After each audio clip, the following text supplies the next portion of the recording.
அனைவருக்கும் என் ஆத்மார்த்தவமான வணக்கங்கள். நான் உங்கள் ஸ்ரீ சிவயோகினி பேசுகிறேன். என் வாழ்க்கையில் எங்கு, எப்போது, எந்த இடத்திலிருந்து ஆன்மீக பயணம் தொடங்கியது என்பதை பற்றி நான் உங்களுடன் பகிர்ந்து கொள்ளப் போகிறேன். இதை ஒவ்வொரு பகுதிகளாக பகிர்ந்து கொள்ளப் போகிறேன். இந்த காணொளியை பார்ப்பவர்கள் கட்டாயம் உங்கள் ஆன்மீக அன்பர்களுக்கு பகிரவும், மேலும் இந்த காணொளியை லைக் செய்து நமது சேனலை சப்ஸ்கிரைப் செய்து கொள்ளவும். வாருங்கள், என் ஆன்மீக பயணம் தொடங்கிய அழகிய தருணத்தை பார்க்கலாம். 2015ஆம் ஆண்டு ஒரு நாள் இரவு ஒரு கனவு எனது வாழ்க்கை முழுவதையும் மாற்றியது. அந்த கனவில் நான் என் தலையின் உள்ளே நரம்புகளுக்குள் ஊடுருவி செல்கிறேன்.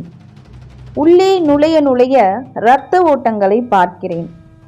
மேலும் ஊடுருவி சென்றபோது என் தலைக்குள் பிரபஞ்சத்தை போலவே கோள்கள் ஒன்றின் பின்னொன்று சுழல்வதையும் பார்க்கிறேன்.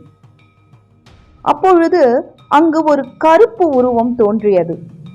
கண்களை கீழிருந்து மேலாக திருப்பியவாறு ஆக்ரோஷத்துடன் வந்தாள். அது காளி. அந்த தருணம் என் உடல் நடுங்கியது. பயத்தில் உறைந்து போனேன்.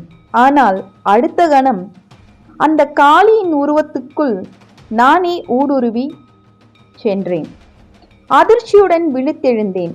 அது ஒரு கனவாக தெரியவில்லை, அது நிஜமாகவே நடந்தது போல உணர்ந்தேன்.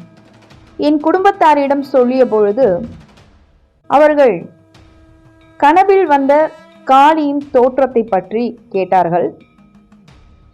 நான் அந்த காளியின் தோற்றத்தை பற்றி கூறினேன். உடனே அவர்கள், அது கல்கத்தா காளி, இவளை கல்கத்தா கூட்டிச் செல்ல வேண்டும் என்று கூறி ஒரு வாரம் கழித்து அவர்கள் என்னை கல்கத்தாவுக்கு அழைத்து சென்றார்கள். காளி கோவிலுக்குள் நுழைந்தபோது எனது உள்ளம் பரவசம் அடைந்தது. கனவில் பார்த்த தேவியை நேரில் காணும் சந்தோஷம், அந்த சந்தோஷத்தை கூறவே முடியாது. அவ்வளவு உணர்வு பூர்வமான ஒரு சந்தோஷம். அங்கே என்னுள் ஒரு இனம் புரியா மாற்றம் ஏற்பட்டது.